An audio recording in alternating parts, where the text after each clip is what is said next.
সোণালী হৈ থাকক তোমাৰে মোৰে সময় বুকুৱে বুকুৱে ৰৈ যায় মধুময় নানা নানা নানা নানা পাহি ফুল অ জীৱন তুমি ৰহনীয়া ৰঙৰে বুল বা মাকা ফালি দিছ দেখোন গান গাইছোং আমাৰ জুবিন দাৰ গান জুবিন দাদা জিন্দাবাদ জিন্দাবাদ জিন্দাবাদ ও মাকা জিন্দাবাদ জিন্দাবাদ বুলি পাছত মইহে চিঞৰিব লাগিছিল আমাৰ ছাৰে চিঞৰি দিলে যে একো নহয় আমাৰ ছাৰো তো জুবিন গাৰ দাদা অনুৰাগী হয় ন সেইকাৰণে চিঞৰিছে দে ও ইয়া good morning sir good morning sir good morning sir good morning ভালে কুশলে আছ ন আমাৰ বাৰু ভালে কিন্তু ছাৰ হে আপুনি যে আনিছে সেইটো বস্তু বৰ হুৱাত লগা পায় ন নকবি আৰু খাবলে বৰ মজা সেইটো মাজা বুলি কয় বুজিছ নাই মেংগো মানে আমৰ পৰা বনোৱা হৈছে আমৰ ৰস মাজা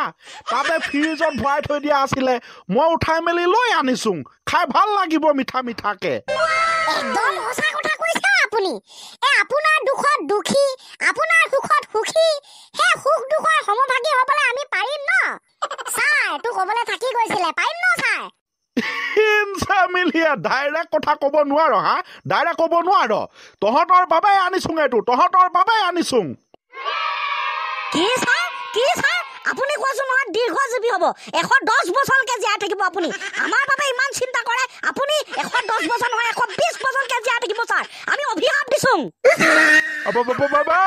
তোক অভিশাপ নকয় আশীৰ্বাদ কয় আশীৰ্বাদ ছাৰ আশীৰ্বাদ দিছোং আপুনি 120 বছৰলৈকে জীয়াই থাকিব দিয়ক এতিয়া খাই পেলাং কি যে কৈ পেলাইছে আবেগতে দিম কিন্তু এটা চৰ্ত মই আজি তহঁতক এটা কম্পিটিশ্যন পাতিম আৰু সেই কম্পিটিশ্যনটো যদি তহঁতে ভালদৰে জিকিব পাৰ তেতিয়াহে খাবলৈ দিম ছাৰ কম্পিটিশ্যন ফালি দিম ৰে জিভা পানী তৰপ পৰি আছে মাজাটো দেখি কম্পিটিশ্যন জিকিম মাজা আহি ডাইৰেক্ট মুখত সোমাই যাব পেটত পৰিব হজম হৈ যাব সেইটোৱে জানো আমি বাপৰে ইমান কনফিডেন্স মাজা দেখি ৰবই পৰা নাই কাম আগব মই বাক্য ৰচনা মাতিব দিম বুজিছ নাই 10টা যদি তহঁতে মাতিব পাৰ তেতিয়াহে খাব পাবি ছাৰ কৈছোং নহয় জিভা পানী তৰপ পৰি আছে দে কক প্ৰথমতে কি মাতিব লাগে কক মই মাতিম প্ৰথমতে কি দিম শিলাবৃষ্টি য়েছ শিলাবৃষ্টি প্ৰথম বিষয়টো হৈছে শিলাবৃষ্টি তই মাত ওকে ছাৰ শিলাবৃষ্টি বসন্তৰ জীয়েক বৃষ্টিয়ে এজোপা ডাঙৰ গছ হিলাই শিলাবৃষ্টিৰ সৃষ্টি কৰিছিল কি কলি তই শিলাবৃষ্টি জকৰ শিলাবৃষ্টিৰ অৰ্থ বেলেগ ছাৰ বাক্যটোৰ মাজত শিলাবৃষ্টি শব্দটো সোমাইছে তো গতিকে শুদ্ধ হৈছে কেনেকে শুদ্ধ হ'ব একো মিলাই নাই অৰ্থ কেনেকে শুদ্ধ হ'ব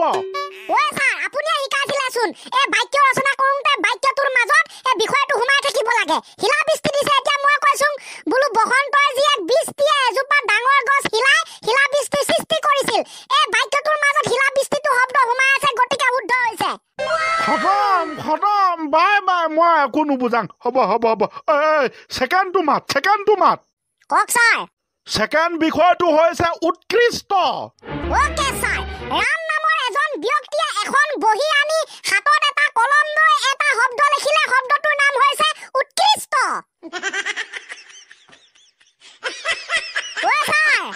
মই মৰি যাম ল'ৰা কি ক'লে ভাল হ'ব এটা টান শব্দ মৃত্যুঞ্জয় য়েছ এইবাৰ ক বিষয়টো হৈছে মৃত্যুঞ্জয় ওকে ছাৰ বিষয়টো হৈছে মৃত্যুঞ্জয় আমাৰ ছাৰে আমাক বাক্য ৰচনা কৰিব দিছে আৰু ছাৰে মনে ভাবিছে যে ইহঁতক কি এটা টান বিষয় দিম আৰু সেই বিষয়টোৱে হৈছে মানে ছাৰে ভাবি থকা বিষয়টোৱে হৈছে মৃত্যুঞ্জয়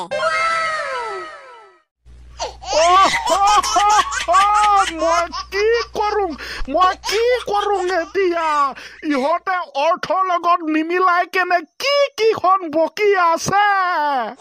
অ ছাৰ আমি এইবিলাক নাজানো আমাক মাজা লাগে মাজা মাজা লাগে না ৰহ মজা দি আছোং তই নালাগে তই উল্টা পুল্টা বুকি থাকিবি ঐ চানি তই মাতিবি এবাৰ দেই মই ইয়াতকৈ হাত ঘাটৰ চেঙেলি বুজিয়ে পোৱা নাই ছাৰ অ'কে ছাৰ তই ক তোৰ বিষয়টো হৈছে মুখস্থ বিদ্যা অ'কে ছাৰ মুখস্থ বিদ্যা আমাৰ গাঁৱৰ গাঁওবুঢ়াৰ সৰুজনী জীয়েক বিদ্যাই মুখস্থ কৰি পৰীক্ষাত পাছ কৰিছিল যাৰ বাবে বাপেকে জীয়েকৰ নাম দি দিলে মুখস্থ বিদ্যা ভাবিছিলো এডালে অলপ ভালকে কব কিন্তু ইও একে হয় ছাৰ ইও হাত ঘাটৰ চেঙেলিয়ে মাকা থেংক ইউ কি কৰিলে ভাল হ'ব এইডালে দেখোন আৰু বেলেগকে কব ধৰিছে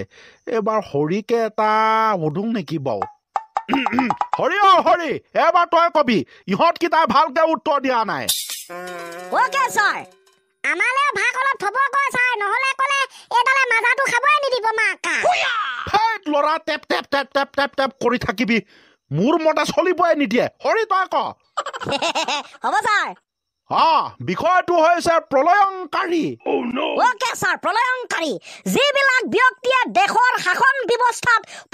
পলাই কেলেংকাৰীৰ সৃষ্টি কৰে সেইবিলাক ব্যক্তিকে প্ৰলয়ংকাৰী বুলি কোৱা হয়